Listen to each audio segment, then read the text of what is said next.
What's up tout le monde, bienvenue sur l'Open Podcast avec Michael. Mon nom est Michael Lavallée-Gravel, puis aujourd'hui, comme à chaque épisode, j'ai l'intention d'inspirer, de motiver, de partager une sagesse puis une philosophie que j'acquiers au fur et à mesure que j'avance dans cette merveilleuse aventure qu'on appelle la vie. Afin qu'ensemble, on crée un nouveau monde, où on peut être 100% nous puis qu'on peut se permettre de vivre sans limite. Fait qu'au travers de ce podcast-là, je vais être vrai à 100%, du moins du mieux que je peux. Je vais partager afin qu'ensemble, on sente qu'on n'est pas seul. Qu'ensemble, on sente qu'on peut dépasser nos limites. Ensemble, on trouve ce qu'il y a de plus, puis qu'on trouve l'individu qu'on doit devenir pour vivre la vie qu'on a envie de vivre. Alors sur ce, bienvenue sur l'Open Podcast et bonne écoute. Et si ta vie était sur le point de changer? Si toute ta vie était sur le point de changer dans les quelques prochaines minutes? Mais pas parce que ta vie va nécessairement changer au niveau des circonstances. Pas parce qu'il va y avoir des circonstances différentes dans ta vie. Mais parce que tu vas changer la manière dont tu perçois la vie. Tu vas changer la manière dont tu perçois les événements qui arrivent dans ta vie. Tu vas changer la manière dans laquelle tu perçois les personnes, les circonstances et toi-même. Donc, ta vie va changer une fois que tu vas la percevoir d'une manière différente. C'est ce qu'on appelle la perspective. Puis la perspective, c'est un skill. La perspective, c'est un muscle. La perspective, c'est un choix. La perspective, c'est pas quelque chose qui arrive quand toute la vie est parfaite. Puis la perspective, c'est pas une condition, c'est pas une conséquence. La perspective, c'est qui tu décides d'être quand quelque chose arrive, comment tu décides de voir les choses quand les choses arrivent. Puis c'est probablement un des plus gros skills, un des skills les plus importants, les plus useful aujourd'hui dans notre société, en fait dans toute la vie qui existe. Mais c'est pas de quoi qu'on apprend à l'école. C'est pas de quoi qu'on apprend facilement tout le temps, c'est pas de quoi qu'on parle nécessairement. Puis c'est pas quelque chose que tu peux juste lire. C'est pas quelque chose que tu peux juste entendre parler, c'est pas quelque chose que tu peux juste regarder une vidéo, c'est pas quelque chose que tu peux juste écouter un podcast, non, c'est un muscle. Puis comment un muscle se renforce, ben c'est en le travaillant. Puis moi, c'est un muscle que j'ai tout le temps un peu travaillé parce que j'ai tout le temps été intéressé dans le mindset, j'ai tout le temps voulu en savoir plus, j'ai tout le temps voulu aller plus loin. Mais c'est vraiment il y a 3 ans que j'ai eu la chance de faire de l'hypertrophie dans ce muscle-là. L'hypertrophie, c'est de grossir un muscle. Fait que je vais faire un petit retour en arrière pour ceux qui ne le savent pas. Il y a 3 ans, j'avais 19 ans, on est en 2022, puis honnêtement, je me sentais bien. À ce moment-là, tout coulait. À ce moment-là, on est en mars 2022, je me rappelle, tout coule, tout va super bien. J'étais en shape, j'étais en santé, je suis 175 livres de muscles, je suis beau bonhomme, je me sens bien dans ma peau. Je sais exactement où je m'en vais, je performe à l'école, tout va bien. Je suis excellent un peu dans tout ce que je fais. Je suis apprécié par mes collègues, par mes coéquipiers, par les personnes de l'école, par mes profs, par ma famille. Ma famille est en santé. Ça va bien, je sais où je m'en vais. Je sais que j'ai l'opportunité probablement de jouer universitaire. Je commence à avoir de l'attention, ça commence à rouler. Je sais que je vais être capitaine j'ai une chance d'être capitaine dans mon équipe l'année d'après. J'ai une chance d'aller jouer en Colombie-Britannique, peut-être. J'ai plusieurs opportunités qui sont sur la table. Puis à ce moment-là, je me sens à mon top. Je suis à mon plus fort. Ça roule, mes affaires. Ça roule. Puis je suis prête. Puis on est sur le bord de s'embarquer dans nos séries à André Laurando. Puis c'est mes premières séries au Collégial 3. Je suis excité, j'ai hâte. Puis tout roule. Honnêtement, je me sens au top du monde. Je me rappelle cette soirée-là. On est en mars 2022, je le répète. J'ai eu une bonne game, j'ai sorti de là, top notch, puis j'ai scoré, je me rappelle, un one-timer.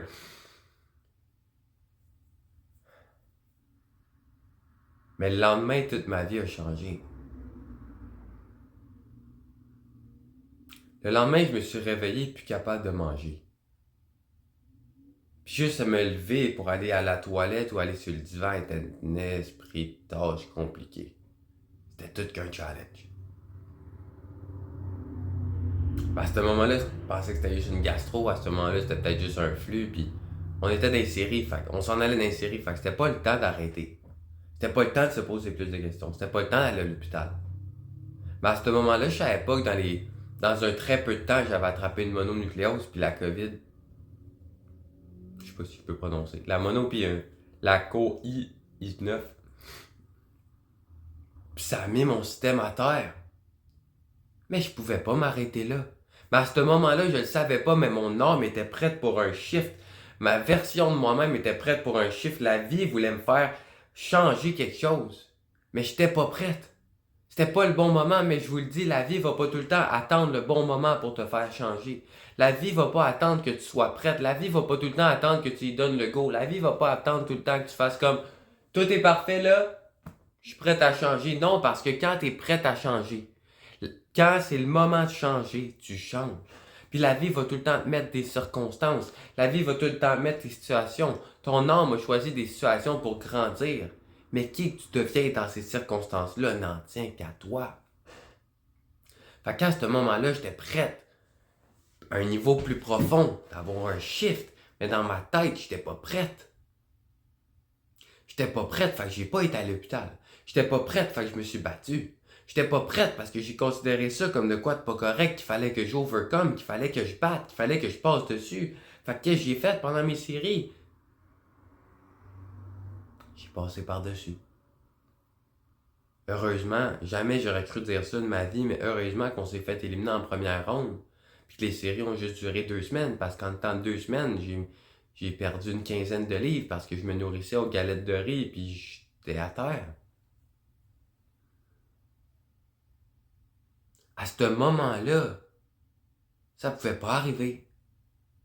Pas à 19 ans. Pas quand je commence à avoir de l'attention, c'était pas le bon moment. Pas au moment où je sens que les choses commencent à couler pour moi, que les choses commencent à tourner pour moi. Pas au moment où je sens qu'il y a des choses qui peuvent se concrétiser au niveau de ma carrière, que depuis que j'ai 7 ans, que depuis que j'ai enfilé un chandail d'hockey, je me dis que je vais y arriver. Pas à ce moment-là. Pas pendant nos playoffs, pendant qu'on s'est préparé toute l'année pour ce moment-là. Pas là. Ça pouvait pas être là. Mais c'était là. Mais à ce moment-là, comme je l'ai dit, je me suis battu. Je me suis battu, j'ai donné tout ce que j'avais en dedans de moi.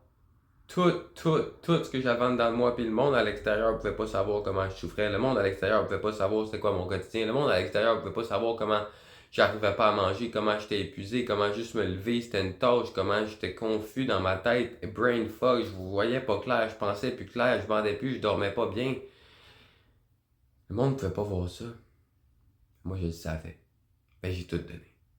J'ai tout donné parce que ça a tout le temps été dans de moi de tout donner.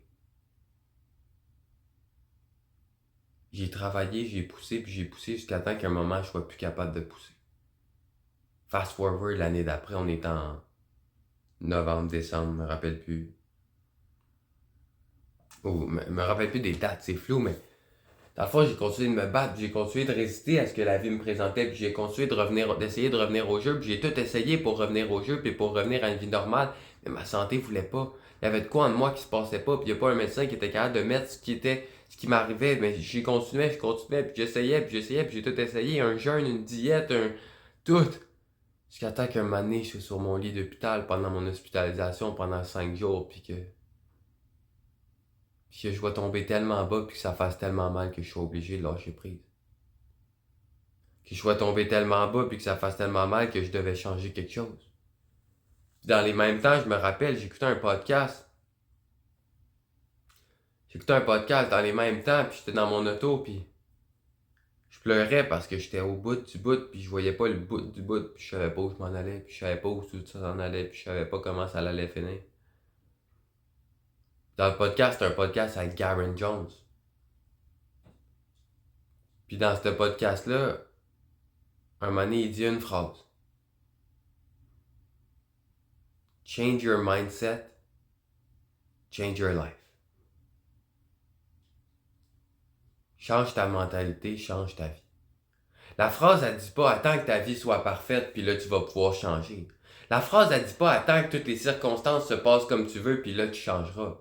La phrase dit pas attends qu'il y ait du monde qui vienne te sauver puis là tu changeras ta mentalité. Non, la phrase, elle dit change ta mentalité puis ta vie va changer. Fait qu'à ce moment-là, dans cette période-là, quand j'étais sur un lit d'hôpital, quand j'étais dans le plus creux du creux du creux de mon creux, je faisais face à un choix. Puis à ce moment-là, les deux choix, il y avait un choix qui pourrait être compréhensible.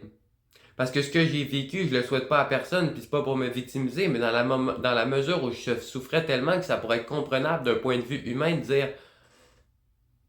ah, c'est correct de te plaindre, c'est correct de chialer, c'est correct que ça soit pas correct, c'est correct de chialer à la vie. Pourquoi moi, tu sais? Pourquoi moi, à 19 ans, qui ai tout le temps fait attention à ma santé? Pourquoi moi, au moment où ça va bien? Pourquoi la vie a dû mettre ma carrière sur pause? Pourquoi elle a pas été plus douce? Pourquoi? J'aurais pu. J'aurais pu, mais à ce moment-là, j'ai décidé de prendre un autre choix. J'ai décidé de changer mon mindset. J'ai décidé de changer ma mentalité. J'ai décidé de changer ma vision de voir des choses. Puis à ce moment-là, j'ai fait alright, alright, alright, alright. Je sais pas pourquoi ça m'arrive. Je sais pas pourquoi je fais face à ça. Je sais pas pour combien de temps je vais être malade. Je sais pas pour combien de temps je vais être dans cette expérience-là. Je sais pas où cette expérience-là m'amène. Je sais pas si je vais pouvoir remettre les patins. Je sais pas si je vais pouvoir remettre un chandail de hockey. Je sais pas si je vais reprendre mon poids. Je sais pas si je vais peser 50 livres de moins pour le restant de ma vie. Je sais pas si je serai moins capable de m'entraîner. Mais tu sais quoi? À chaque jour, m'a donné mon best. À chaque jour, m'a faire confiance que tu m'apportes les bonnes choses. À chaque jour, m'a faire confiance que ça arrive pour moi. À chaque jour, peu importe ce qui va se passer, m'a décidé, m'a faire mon best. Je vais choisir au plus profond de moi-même de regarder les situations comme quelque chose qui arrive pour moi, peu importe comment souffrant que ça peut être. À ce moment-là, chaque fois que je vivais une nausée, c'était une opportunité pour moi de juste alright, ça arrive pour moi, je sais pas pourquoi. Ça bâtit un muscle en moi. Ça bâtit ma capacité de changer ma perspective. Ça bâtit ma capacité d'être proche de moi-même, d'être doux avec moi-même, d'avoir de la compassion. Peu importe ce que la vie me donne, c'est un choix à ce moment-là. Je vais prendre le choix de croire que ça arrive pour moi. Puis ce chiffre-là de perspective, il fait toute la différence. Ce chiffre-là de perspective, il fait toute la différence. Parce que ce qui fait que dans la vie, on souffre, c'est la croyance qu'il y a des choses qui n'arrivent pas comme il devrait se devoir, comme il devrait se passer, qu'il y a des choses qui arrivent contre nous, qu'il y a des choses qui n'ont pas lieu d'être. Mais quand tu dis que quelque chose n'a pas lieu d'être, quand tu dis à ton cerveau qu'il y a quelque chose qui n'arrive pas comme c'est supposé, qu'est-ce que tu lui dis, je fais face à un danger. Puis de la manière que tu es programmé, de la manière que ton cerveau est programmé, il est programmé pour prédire le futur afin de te protéger d'un éventuel danger ou d'un danger qui est devant toi. Fait qu'au moment où tu dis ça c'est pas correct, ton cerveau est comme warning, warning, warning, faut faire quelque chose, faut qu'on se batte, faut qu'on court, faut qu'on gèle. C'est nos trois possibilités. Puis dépendant de qui t'es, dépendant de ton bagage, dépendant des circonstances de vie que tu as eues, du conditionnement que tu as eu, tu vas prendre une des trois pattes. Pour moi, ça a été de me battre plus fort. Ça a été d'essayer d'overcome pour pas que je vive la peur en dedans de moi. Je me rappelle à un certain moment, j'ai été voir sur Internet si c'était possible. Si c'était possible de me piquer en intraveineuse pour que je puisse continuer de m'entraîner et de jouer au hockey sans manger. Il y en a d'autres pour qui ça va être aller sur les réseaux sociaux, de scroll la journée longue pour éviter ça. Il y en a d'autres pour qui ça va être la drogue, le sexe, l'alcool, les parties, le numbing, peu importe, il n'y a rien qui n'est pas correct, c'est juste des mécanismes de protection. Mais ces mécanismes de protection-là t'empêchent d'apprendre les leçons de ta vie parce qu'au moment où tu me dis, où tu fais le chiffre que j'ai dit, que ça n'arrive pas contre moi, puis que ça arrive pour moi, a.k.a. de changer ta perspective, de changer de changer les possibilités en faisant un choix différent, t'acceptes que la vie devienne ton enseignant. T'acceptes que la vie te donne les leçons que tu dois avoir. T'acceptes que la vie te fasse passer au travers de ce que tu dois passer pour devenir l'individu que tu dois devenir, pour vivre la vie que tu es vraiment venu vivre et que tu veux vraiment vivre. Mais pour ça, il faut que tu acceptes la vie comme enseignant. Il faut que tu arrêtes de dire non, non, non, non, non. C'est pas comme ça que c'est supposé se passer. Non, non, non, non, non, non. C'est supposé être plus facile. C'est supposé se passer comme ça. Non, tu sais pas comment c'est supposé se passer. Comme ça, c'est ça la réalité. Ben, au moment où tu fais ça, hey, ils m'ont posé une autre question. Vous savez comment on bâtit des muscles en général, right? Tu vas au gym, tu lèves des poids, tu fais des squats, tu fais du deadlift, tu cours, whatever. Ça n'a pas juste rapport au fait de pousser des poids, puis de pousser contre la résistance, parce que c'est au travers de la résistance que tu bâtis un muscle, donc c'est au travers d'une résistance métaphysique que tu peux bâtir ta perspective, ta résilience, ton caractère. Mais quand tu vas au gym, tu fais pas juste pousser de la fonte, tu deviens l'individu qui pousse la fonte. Tu deviens l'individu qui pousse au travers de l'inconfort. Tu deviens l'individu qui pousse au travers de la douleur. Tu deviens l'individu qui utilise la résistance comme processus d'alchimisation pour devenir un être plus fort, un être plus aligné, un être plus... Tu comprends-tu? Tu deviens l'individu qui est plus fort. Fait qu'après ça, la vie est qu'une réflexion de l'individu que tu es devenu. Mais tout ça part avec un choix. Tout ça part avec le choix d'accepter ce que la vie t'amène, d'accepter la vie comme l'enseignant. C'est comme un papillon. Le papillon, avant de devenir un papillon, vous savez probablement toute l'histoire de comment un papillon devient un papillon, mais avant d'être un papillon, le papillon, ben, c'est une chenille. Le papillon, c'est une chenille. Le papillon, c'est une bébite qui rampe à terre de manière assez médiocre, pas de couleur, pas trop. Mais pour que la chenille devienne un papillon, il faut qu'elle passe dans un processus qui s'appelle une métamorphose. Puis dans cette métamorphose-là, c'est une période noire, souffrante, dégueulasse, où est-ce que quand le chenille passe dans cette expérience-là, elle ne sait pas dans quoi qu'elle s'embarque. Elle ne sait pas dans quoi qu'elle s'embarque. Puis t'imagines si la chenille cancellait le projet midpoint dans cette noirceur-là parce que c'est quote-unquote difficile, elle pourrait jamais voler. Mais t'imagines-tu, c'est ça qu'on fait à toutes les fois qu'on vit quelque chose qui ne nous tente pas ou qu'on considère de pas correct. On s'empêche de devenir un papillon. Mais la vie, ce que tu vois pas, ce que tu remarques pas, ce que tu comprends pas, c'est que la vie, elle veut que tu sois un papillon. La vie, elle veut que tu voles. La vie, elle veut que tu brilles. La vie, elle veut que tu sois rempli de couleurs. Mais toi, t'es comme, non, je suis pas prête. Non, on va rester une chenille. La vie est comme, fine. Mais la chenille, juste avant de devenir un papillon, elle doit faire ce qu'on appelle le Houdini Escape. Puis quand elle fait le Houdini Escape, c'est ce qui fait qu'elle bâtit ses ailes puis qu'elle devient forte assez pour voler. Ben, peu importe t'es où en ce moment, peu importe comment c'est difficile en ce moment, tu as le choix d'accepter cette métamorphose-là. Puis tu as le choix de sortir de ce cocon-là. Tu sais pas quand, mais il va y avoir un bon moment où est-ce que tu vas sortir, puis que tes ailes vont être tellement fortes que tu pourras même pas imaginer la hauteur à laquelle tu vas voler. Tu vas même pas imaginer la hauteur à laquelle tu vas voler. Tu vas même pas imaginer la hauteur à laquelle tu vas être capable de t'envoler. Parce que tu peux pas voir et concevoir c'est quoi d'être un papillon tant que tu penses comme une chenille. Fait que commence à te poser la question. Si je savais que ça arrivait pour moi, si je savais qu'au travers de ça, j'allais devenir la propre version de papillon que je peux devenir, la version colorée de mon propre individu, comment je me sentirais, comment j'agirais, c'est qui que je deviendrais, puis comment que je vivrais ma vie maintenant. Puis check la vie, comment elle va t'aider à devenir un papillon. Check la vie, comment elle va placer les bonnes personnes au bon moment. Check la vie, comment elle va te passer les bonnes circonstances au bon moment. Puis non, ça veut pas dire que ça va être facile. C'est simple, mais non, ça veut pas dire que ça va être facile. Ça n'a pas tout le temps été facile. J'ai vécu les 3 dernières années, les 3 années les plus difficiles de ma vie, puis je peux même pas mettre des mots sur à quel point j'ai souffert en dedans de moi.